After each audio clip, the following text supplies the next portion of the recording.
beautiful.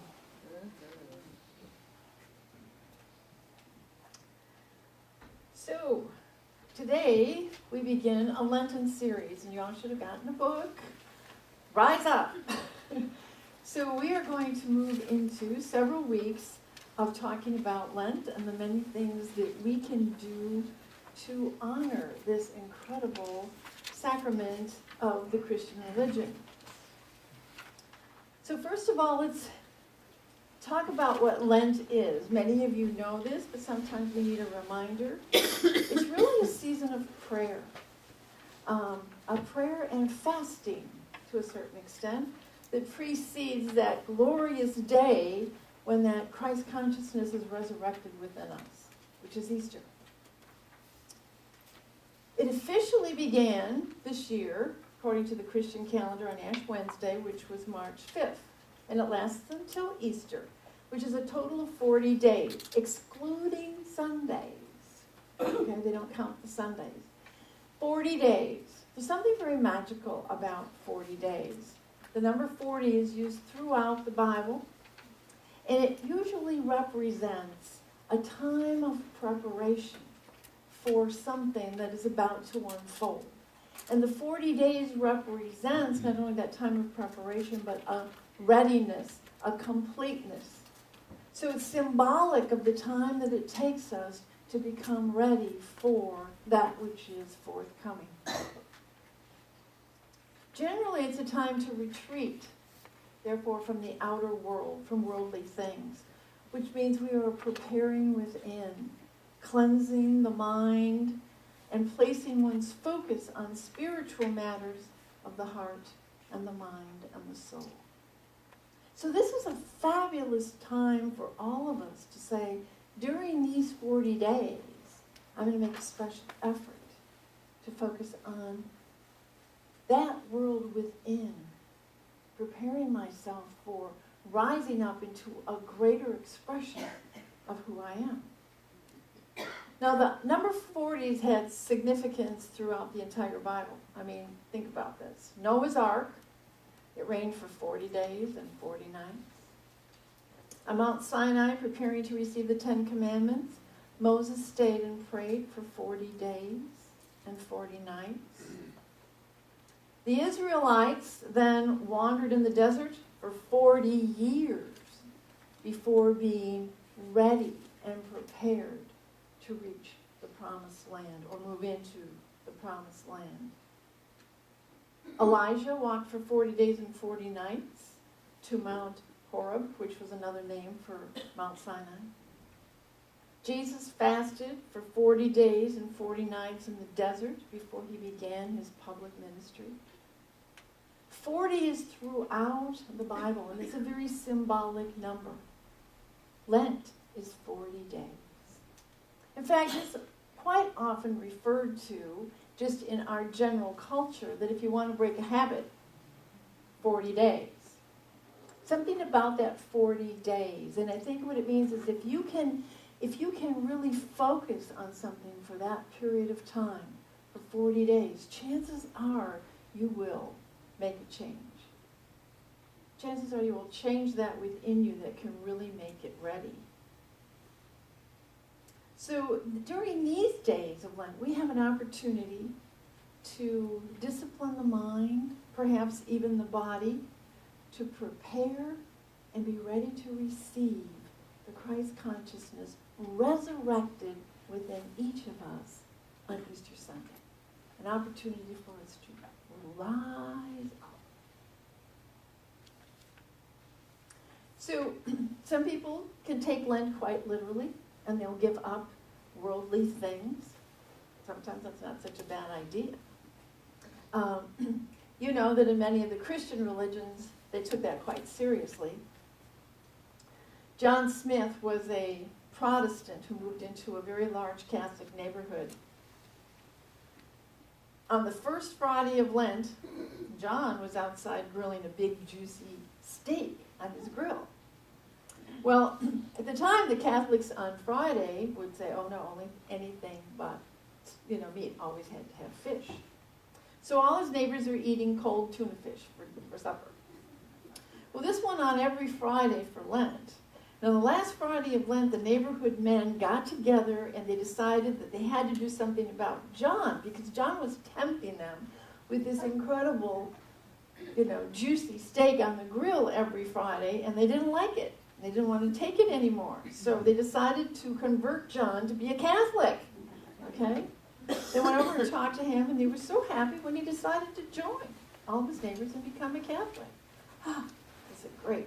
So they took him to church, and the priest sprinkled some water over him and said, you were born a Baptist, you were raised a Baptist, and now you are a Catholic. Well, the men were so relieved, Then the next Lenten season came about, and they knew that their temptation would be resolved. So the first Friday of Lent came, and just as supper time came around, the neighborhood was sitting down to their tuna fish dinner when that wafting smell of steak cooking on the grill came up again. So the neighborhood men could not believe this, what was going on. So they called each other up and decided to go over and talk to John and explain to him that it was time to have fish. So the group arrived just in time to see John standing over his grill with a small pitcher of water. He was sprinkling the water over his steak. And he was saying, you were born a cow, you were raised a cow, and now you are a fish.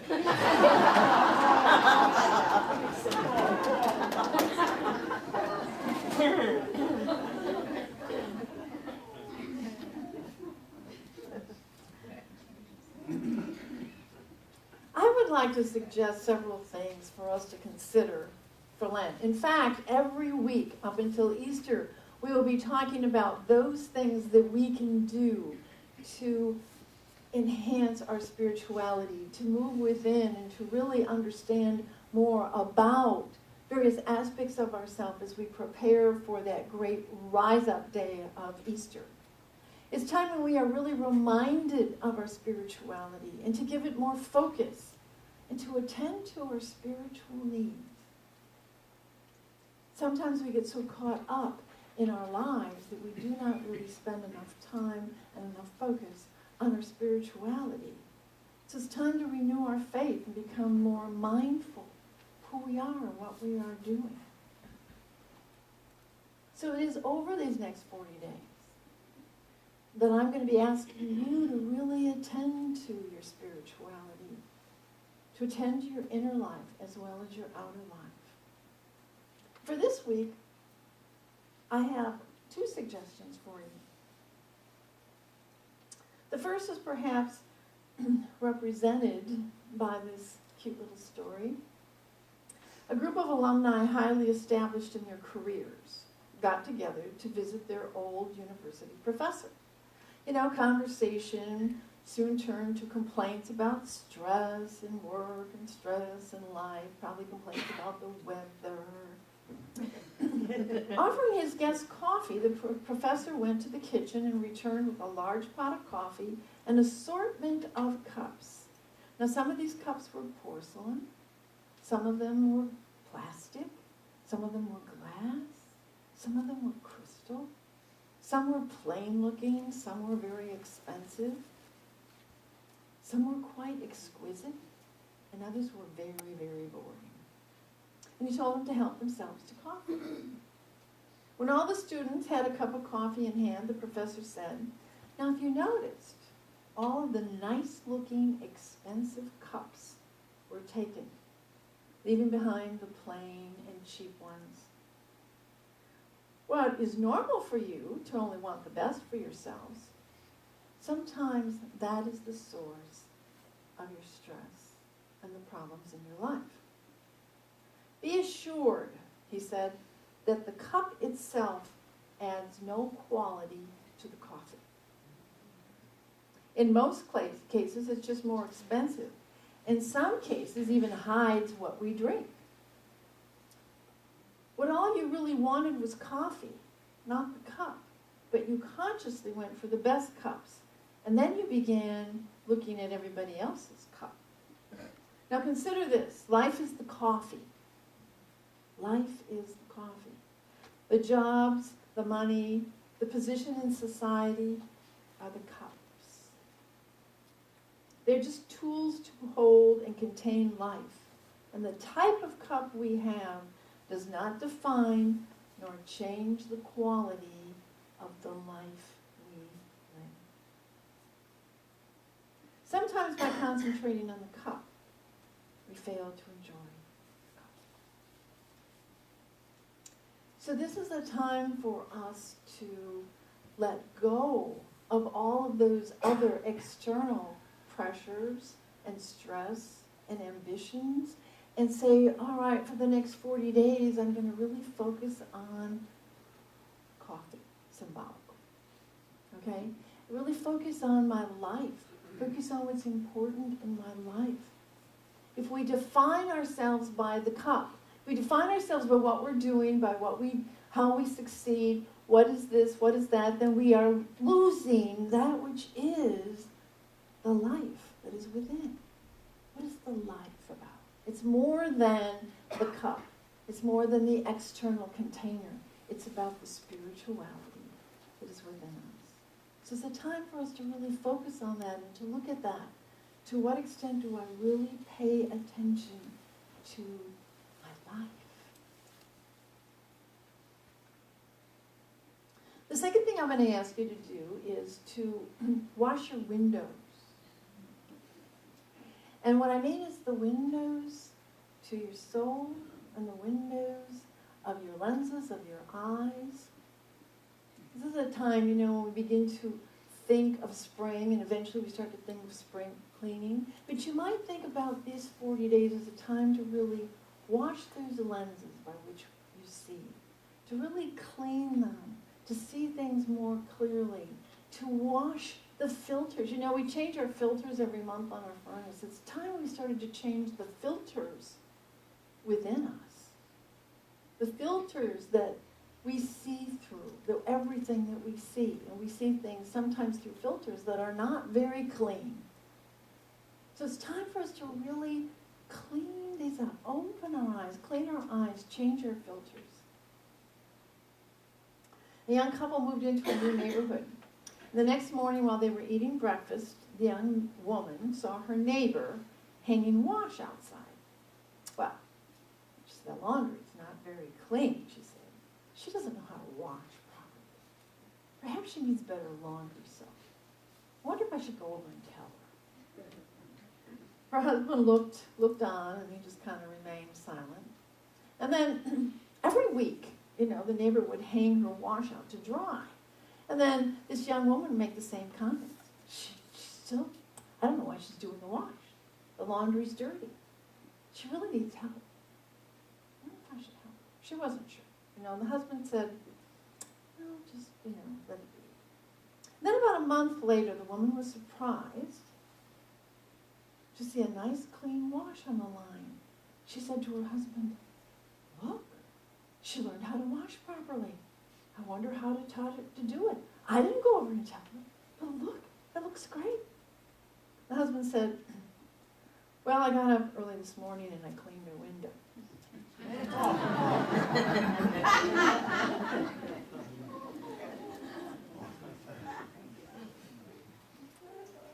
So if we don't clean our windows, we see things, and what do we see?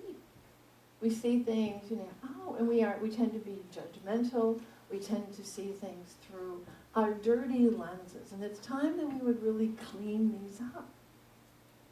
What we see when we're watching others depends on the purity of the lenses that we have. And the degree to which our filters have been cleaned and are really strong and better and filled with a greater sense of spirit. So washing our windows means washing the lenses through which what we see. And we have to change our filters because the filters get clogged. So we get to clean them, replace them, and open them up to something new, be able to see clearly. Metaphorically, we oftentimes talk about the eyes as the window to the soul, to the inner essence of who we are. And our eyes have those lenses. And we process everything we see through those lenses. So my invitation to you is, during this incredible Lenten series, is to wash the filter or change the filter that we have within us. That filter which oftentimes represents our prejudices, it represents our judgments, it represents our stereotypes, it represents, well, it's always been this way. What happens if we change the filter? All of a sudden things are clean, they move more easily. And when we either wash that filter or we change that filter, it enables us to take the higher ground. Because the filter can get gunked up with defensiveness, righteousness, arrogance. We can sometimes become indignant in our position. Imagine if you have a clash with someone in your life and neither one is willing to make the first move to apologize or to offer the hug or the smile. Take the first move. Neither is willing to do that, to create harmony, to create love. So look at your defenses. It's a time to look at your defenses, to really look at yourself. Again, it's partly, what is my cost? Who am I? And what am I doing with my life? And what is happening with my life? And particularly, what is keeping me separate from others? What keeps us apart? Sometimes our filter can get so dirty that we no longer see God in every person. Sometimes it gets so dirty we don't even see God in ourselves. And we forget that we are an expression of God, that we have these opportunities to do this, that there's good in everyone. And if things look really dirty, change your filter. Wash your eyes. The window of relationships oftentimes means taking the higher ground. So when we talk about Lent and we talk about this process, it's a process of rising up to a higher spiritual level, to a higher level of consciousness that enables us to see things with greater clarity, a fresh perspective, a new outlook. We clean up our lenses and our filters, then we can begin to feel more alive and excited and fresh. And as we do that, then sometimes we can also then begin to clean up our environment. So sometimes by doing things in our environment and cleaning up our environment, it also helps us to begin to see things more clearly. Something about cleaning that is very powerful. Cleaning within and even cleaning without. You ever found that you're just not feeling very good and you can take a shower and you feel better? It is metaphorical, but it also moves us into a state of energy and a different way of moving and feeling. There's one of my favorite stories. It's about a psychotherapist. It's a true story. I knew her. She understood this principle, and she was telling me, she said, I had a client, and he called me, and he said he was on the verge of committing suicide. He was really quite traumatized. And she said, I couldn't talk to him or be with him at that moment because I was working with another client that had as many serious needs as he did. So she said, I was rather flippant with him, and so I just told him, look, this is your assignment. Go clean out 2 of your drawers, and then call me back later. I can't talk to you right now. Just go clean out 2 of your drawers. Do it, she said. So he went and cleaned out 2 of his drawers. And then as he's cleaning out his drawers, he started to see things more clearly. And the problem that he had that was so severe seemed to dissipate in its importance. And he managed to work it through. And he was fine. And he called her later and he said, I'm okay. She said, good. Clean out 2 more drawers. You know? And so she would often say that. And she did this on the basis of what John Bradshaw used to say. If you can't make a decision and you're really stuck with something, clean off your desk. Just clean off your desk. put everything away and clean it out. There's a process of organizing and of cleaning that enables us to open up and see things more clearly. When you get rid of the junk in your filter, whether it's metaphorically by what is outwardly in your environment, or if you move it metaphorically within, cleaning up the way you're thinking, the way you're defending, the way you're judging, things begin to change and you start to see things with a fresher perspective. It is also an interesting principle of prosperity, that if you are struggling with prosperity, if you are struggling with any aspect of life, clean out your closet. Because what it does is it shifts your energy. It's almost a metaphor for cleaning out the filter that is within. To shift and change, to do some cleaning.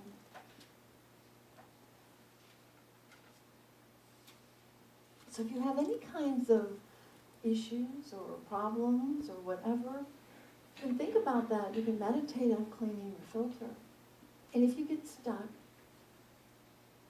clean out a closet, clean out a drawer, clean out a room, do some cleaning. It's not something that, generally when you're not feeling really good about things that you want to clean. There's power in cleaning. So, I invite you, this Lenten season, and particularly this week, and each week there's going to be a couple more things that I'm going to ask you to do, but I'm really going to invite you to take these 40 days and really focus on your spirituality. Really focus on within. Really look at what lens are you seeing? What are you seeing? And how can you wash that lens and begin to see things more clearly? Be mindful of where you're putting your attention, what you're putting your focus on. Every time you drink a cup of coffee, remember the story. Am I focused on the external? Or am I focused on life? On me and what I'm doing in my relationships and all that sort of thing, and letting go of all that is around that is important. So the first thing is really to realize what I'm focusing on and to be part of that, to be cognizant of that, to be aware of that. Say, I am going to do the spiritual work within.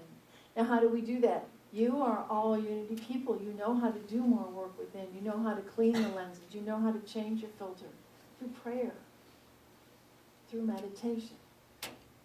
And sometimes if you get stuck, we have chaplains who can help you. Through journaling, through attending to your inner spiritual needs. Spiritual work serves you, and it serves you well. And it will serve you better than any amount of time that you spend on that external world. Then I also invite you to clean. I invite you to clean. As you get stuck with some things, just clean something up. Use this as an experiment. What happens when I clean out this closet? Or I clean out these drawers? Or I clean up my desk, and see how you feel. And if you see things then with a greater clarity, how can I begin to shift inwardly as I'm shifting outwardly? And as I shift inwardly, how will I shift outwardly? As within, so without. Lent can be such a special time for us as we really open up to building consciousness, to building our inner world, our inner life, knowing that which we desire and we want, and cleansing ourselves so that we can rise up and be resurrected into the beautiful, glorious, wonderful life that is ours.